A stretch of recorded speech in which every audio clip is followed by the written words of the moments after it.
ಆಚಿ ಮಸಾಲ. ಎಂತ ಅಡಿಗೆಯ ರುಚಿಯಾಗೋ ರಹಸ್ಯವು 20 ರೂಪಾಯಿ. ಮುಂಗಾರು ಮಳೆ ಕೊರತೆ ಹಿನ್ನೆಲೆ ರಾಜ್ಯದ ಹಲವೆಡೆ ಬರದ ಛಾಯೆ ಆವರಿಸಿದೆ.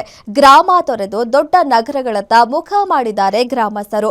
ಬಿಸಿಲ ನಾಡು ರಾಯಚೂರಿನಲ್ಲಿ ಮಳೆ ಇಲ್ಲದೆ ಊರನ್ನ ಬಿಡ್ತಾ ಇದ್ದಾರೆ ಅನ್ನದಾತರು.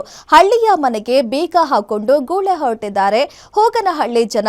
ಬೆಂಗಳೂರು, ಹೈದರಾಬಾದ್ ಮತ್ತು ಪುಣೆ ಪಟ್ಟಣಕ್ಕೆ ಗೂಳೆ ಹೋಗ್ತಾ ಇದ್ದಾರೆ ರೈತರು. 95 ಮನೆಗಳಲ್ಲಿ 30ಕ್ಕೂ ಹೆಚ್ಚು ಮನೆಗಳಿಗೆ ಬೀಗ ಹಾಕಿದ್ದಾರೆ ಗ್ರಾಮಸ್ಥರು. ಇನ್ನು ಕೆಲವು ಮನೆಗಳಲ್ಲಿ ವಯಸ್ಸಾದ ಅಪ್ಪ ಅಮ್ಮ ಮಕ್ಕಳನ್ನ ಬಿಟ್ಟು ನಗರಗಳತ್ತ ಹೊರಟಿದ್ದಾರೆ ರೈತರು. ಬೀಜ ಮತ್ತು ಗೊಬ್ಬರ ಸಾಲ ತೀರಿಸಲು ಊರನ್ನ ಬಿಟ್ಟು ಹೋಗ್ತಾ ಇದ್ದಾರೆ ರೈತರು.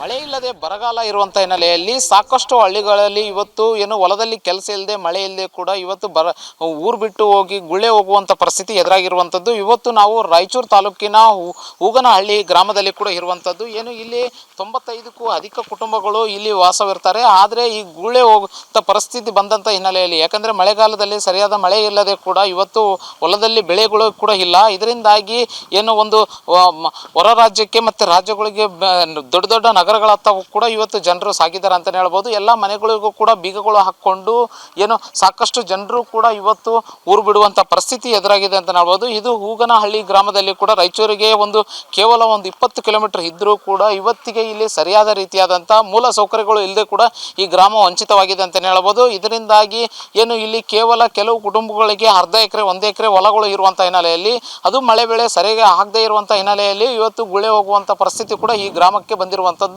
ಇಲ್ಲಿ ಅಧಿಕ ಒಂದು 15ರಿಂದ 20 ಕುಟುಂಬಗಳು ಕೂಡ ಗುಳೆ ಹೋಗಿರುವಂಥ ಹಿನ್ನೆಲೆಯಲ್ಲಿ ಸಾಕಷ್ಟು, ಯಾಕಂದರೆ ಇವತ್ತು ಮಕ್ಕಳಿಗೆ ಗುಳೆ ಹೋದಂಥ ಸಂದರ್ಭದಲ್ಲಿ ಸರಿಯಾದ ಶಿಕ್ಷಣ ಸಿಗ್ತಾ ಇಲ್ಲ.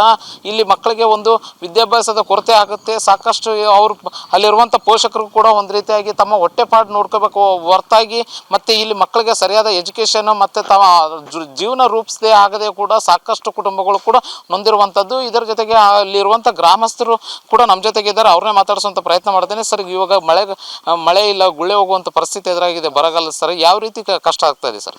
ಸರ್, ಇಲ್ಲಿ ಬೀಜ ತಂದ್ಕೊಂಡು ಗೊಬ್ಬರ ತಂದ್ಕೊಂಡು ಉಳುಮೆ ಮಾಡಿ ಒಂದು ಎಕರೆಗೆ 30,000-40,000 ರೂಪಾಯಿ ಖರ್ಚು ಮಾಡಿ ಎಲ್ಲ ಮಾಡಿದ್ರೂ ಮಳೆ ರಾಯಿ ಇಲ್ಲ. ಮಳೆ ಇಲ್ಲದೆ ಎಲ್ಲ ಒಣಗೋಗ್ಬಿಟ್ಟಿದ್ದೇವೆ.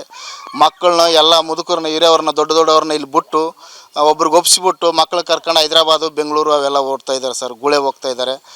ಈಗ ಸರ್ಕಾರ ಆಗಲಿ ಅಧಿಕಾರಿಗಳಾಗಲಿ ರೈತರಿಗೆ ಯಾವ ಸಾಲ ಮನ್ನಾ ಯಾವ ಥರ ಮಾಡಿದರೆ ಒಳ್ಳೇದಾಗುತ್ತಂತ ನಮ್ಮ ಅಭಿಪ್ರಾಯ ಸರ್. ಎಲ್ಲ ಒಣಗೋಗ್ಯವ ಸರ್. ಏನಿಲ್ಲ ಸರ್, ಎಕರೆಗೆ ಒಂದು 30,000-40,000 ರೂಪಾಯಿ ಖರ್ಚು ಮಾಡಿದ್ರೂ ಏನೂ ಇಲ್ಲ. ಇಲ್ಲಿ ಕೃಷ್ಣಾ ನದಿ ಪಕ್ಕದಲ್ಲಿ ಇದ್ದರೂ ನಮಗೆ ಬರ ಪರಿಸ್ಥಿತಿ ಆಗಿದೆ. ಒಂದು 3-4 ಕಿಲೋಮೀಟ್ರ್ ಕೃಷ್ಣಾ ನದಿ ಇದ್ದರೂ ನಮ್ಗೆ ಬರ ಪರಿಸ್ಥಿತಿ ಇದೆ. ಇವಾಗ ಒಂದು ಮಕ್ಕಳನ್ನ ಒಂದು ಜೀವನ ರೂಪಿಸಬೇಕಾದಂಥ ಜವಾಬ್ದಾರಿ ತಂದೆ ತಾಯಿದಿರ್ತದೆ. ಇವು ಗುಳೆ ಹೋದಂಥ ಸಂದರ್ಭದಲ್ಲಿ ಬರೀ ಹೊಟ್ಟೆಪಾಡಿಗೆ ನೋಡಿಕೊಂಡ್ರೆ ಮಕ್ಕಳನ್ನ ಯಾವ ರೀತಿ ಜೀವನ ರೂಪಿಸ್ತಾರಂತ?